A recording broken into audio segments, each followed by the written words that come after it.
नमस्कार। तो आज हम लोग शुरू करने वाले हैं चैप्टर 3 माइक्रो ऑर्गेनिज्म। इससे पहले हम लोग पढ़े थे मेटल एंड मेटल और उससे पहले पढ़े थे सेल के बारे में। तो आज हम लोग शुरू करेंगे माइक्रो ऑर्गेनिज्म। माइक्रो ऑर्गेनिज्म का मतलब होता है सूक्ष्म जीव।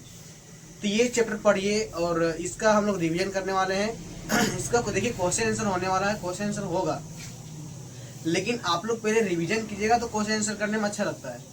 तो सबसे पहले रिवीजन का टॉपिक हम लोग कवर करेंगे, उसके बाद फिर ऑब्जेक्टिव क्वेश्चन जितना भी आपका दिया हुआ है सारा ऑब्जेक्टिव क्वेश्चन को कवर करेंगे।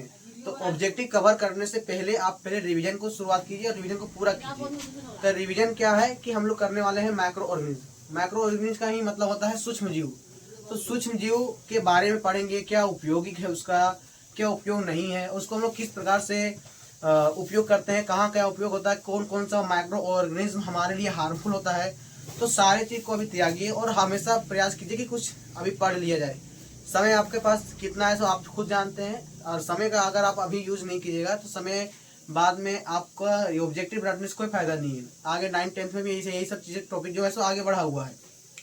तो देखिए सबसे पहले लाइन लिखा हुआ है some organisms are so small that they can be seen not and help the microscope while the some seen by the magnifying। इसका कहना है कि हम लोग बहुत सारे जानवरों को देखते हैं, बहुत सारे पौधों पेड़ों को देखते हैं, लेकिन हमारे बीच में कुछ पौधे पेड़ जो दिख रहे हैं वो सबके पास कहीं ना कहीं मल्टी सेलुलर है, और वो हम लोग के पास उनके पास एक ढांचा होता है और बहुत बड़े बड़े आकार में होते हैं, वो इसलिए हम लोग को दिखते हैं। लेकिन माइक्रो ऑर्गेनिज्म क्या है कि वो सूक्ष्म जीव होते हैं, एक सेल से मिलकर बनते हैं, इसलिए वो हम लोग को दिखते नहीं है।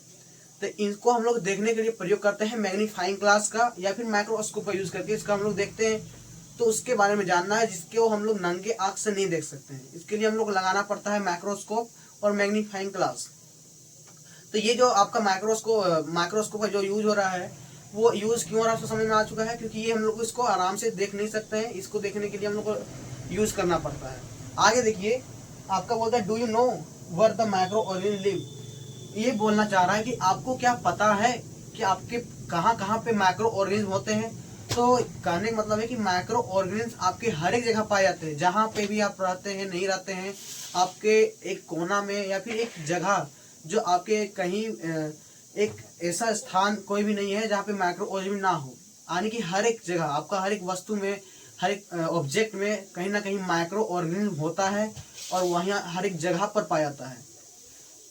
आगे क्या है टॉपिक बोलता है this micro organism are found in everywhere in the air water और all the surface these survive in the water all the types of environment. इसका कहना है कि आपका हर एक जगह पर पानी हो चाहे उसके पत्थर हो, ये हर एक जगह पाया जाता है और ये कहीं भी सर्वाइव कर सकता है। यानी कि गर्म इन्वायरमेंट और नरम इन्वायरमेंट जो भी है, आपका ठंडा प्रदेश है चाहे गर्म प्रदेश है, तो ये कहीं भी रह सकता है। इसको इन टेम्परेचर और क्लाउड का कोई इफेक्ट नहीं पड़ता है, ये अपने आप को कहीं भी अस्थिर करके रख सकता है। ये था आपका माइक्रो ऑर्गेनिज्म का अगला टॉपिक। और अगला टॉपिक क्या है कि we and microorganism. We and microorganism का मतलब है कि जो माइक्रो ऑर्गेनिज्म हम लोग देखते हैं हमारे पास है या फिर हम लोग के आसपास होता है, वो हम लोग के लिए घातक बहुत ज्यादा होता है, लेकिन ये उतना ही ज्यादा हम लोग इसका उपयोग करते हैं और ये उपयोगी भी होता है। यानी कि जो माइक्रो ऑर्गेनिज्म को हम लोग देखते हैं इससे बहुत सारा बीमारी होता है, और होता है तो हम लोग का शरीर को बहुत ज्यादा नुकसान भी पहुंचता है। लेकिन कुछ कुछ माइक्रो ऑर्गेनिज्म ऐसे हैं जिसका हम लोग उपयोग करते हैं और उपयोग करके इसको इसके मदद से अलग अलग प्रोडक्ट को निर्माण करते हैं। जैसे आप देखिएगा एक दूध से दही बनना, तो दूध से जो दही बनता है उसमें लैक्टोबैसिलस बैक्टीरिया को मिलाया जाता है, तो वो भी कहीं ना कहीं माइक्रो ऑर्गेनिज्म है। तो वो माइक्रो ऑर्गेनिज्म को मिलाए तब ना आपका कर्ड बना है। अगर वो बैक्टीरिया हम लोग नहीं मिलाते क्या आपका कर्ड फॉर्मेशन हो पाता? नहीं हो पाता। तो कर्ड फॉर्मेशन में आपको कौन मदद कर रहा है? Lactobacillus bacteria. आप कोई भी इडली सांभर या फिर कोई भी अलग चीजों को निर्माण करते हैं, बनाते हैं, उसको खाते हैं, तो उसको बनाने से पहले ईस्ट डाला जाता है।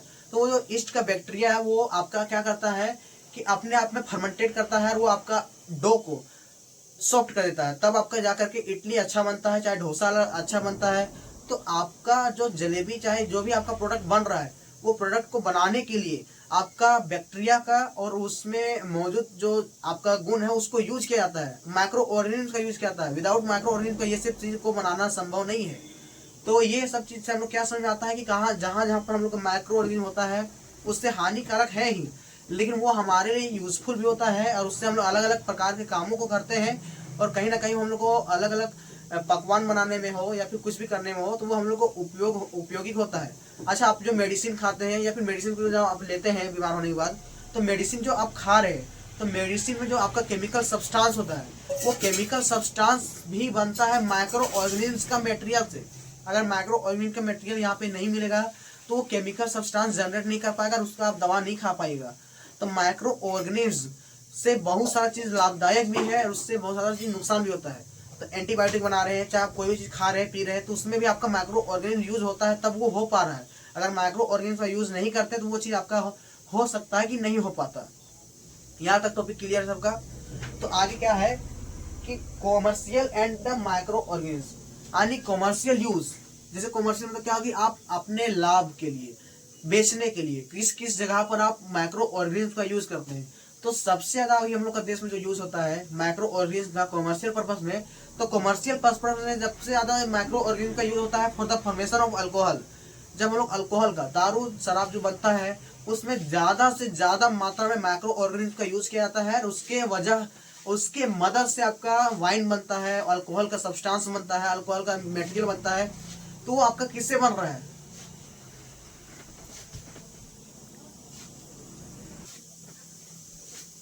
आपका जो भी अल्कोहल का सब्सटेंस बनता है, वो सब अल्कोहल का सब्सटेंस कहीं ना कहीं माइक्रो ऑर्गेनिज्म से बनता है। तो ये हो गया आपका कमर्शियल यूज, कि आप माइक्रो ऑर्गेनिज्म का यूज करके किस प्रकार से उसको बेच करके अपना लाभ कमा रहे हैं। तो ये आपका आता है कमर्शियल यूज में। अगला देखिए, medical and the use of micro organism. Medical मतलब होता है कि आप दवाई बनाने में, इंजेक्शन बनाने में, इंसुलिन बनाने में, तो ये सब हो गया आपका मेडिकल पर्पस के लिए। तो मेडिकल पर्पस के लिए भी कहीं ना कहीं आपका माइक्रो ऑर्गेनिज्म का यूज किया जाता है। उसके यूज के बाद ही कोई को इंसुलिन को दिया जाता है या फिर आपका दवाई बनाया जाता है। जैसे कि आप मान लीजिए कोई भी बीमारी से ग्रस्त हो गए, तो बीमारी का ग्रस्त होने के बाद आप मेडिसिन लेते हैं, तो वो मेडिसिन जो होता है वो माइक्रो ऑर्गेनिज्म के ही कारण बनता है। वो केमिकल सब्सटेंस वहां से जनरेट किया जाता है, उसके बाद आपका कहीं ना कहीं मेडिसिन को बनाया जाता है, उसके बाद खा करके आप ठीक होते हैं। तो वो माइक्रो ऑर्गेनिज्म क्या कर रहा है, आपके हेल्थ के लिए, आपका लाभदायक के लिए वो काम कर रहा है। तो ये हो गया मेडिकल पर्पस के लिए। यहाँ तक आपको समझ आ रहा है तो पढ़ते रहिए और हम तो आगे बने रहिए मेरे साथ। माइक्रो ऑर्गेनिज्म का और अगला टॉपिक जो है उसको पढ़ेंगे और बनाएंगे। Thank you.